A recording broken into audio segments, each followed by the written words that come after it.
আজকে আমরা আপনাদের শেখাবো স্কুলে যাওয়া ও আসার জন্য কিছু সহজ ইংরেজি বাক্য। এই বাক্যগুলো প্রতিদিন আপনার সব জায়গায় কাজে লাগবে। তো চলুন শুরু করা যাক। আজকের প্রথম বাক্যটা হল আমি স্কুলে যাচ্ছি। I am going to school.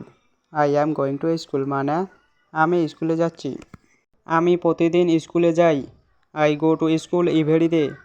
I go to school every day মানে আমি প্রতিদিন স্কুলে যাই। আমি স্কুলে যাওয়ার পথে আছি। I am on way to school. I am on way to school মানে আমি স্কুলের যাওয়ার পথে আছি। আমি সকালে স্কুলের জন্য বের হই। I leave for school in the morning. I leave for school in the morning মানে আমি সকালে স্কুলের জন্য বের হই। চলো স্কুলে যাই। Let's go to school.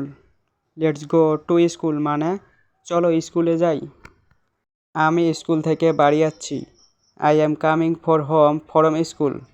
I am coming for home from school অর্থাৎ আমি স্কুল থেকে বাড়ি যাচ্ছি। আমি স্কুল থেকে ফিরে এসেছি। I came back from school. I came back from school মানে আমি স্কুল থেকে ফিরে এসেছি। আমি এইমাত্র স্কুল থেকে ফিরেছি। I have just returned from school. I have just returned from school মানে আমি এইমাত্র স্কুল থেকে ফিরেছি। আমি স্কুল থেকে ফিরে এসেছি। I am back from school. I am back from school মানে আমি স্কুল থেকে ফিরে এসেছি।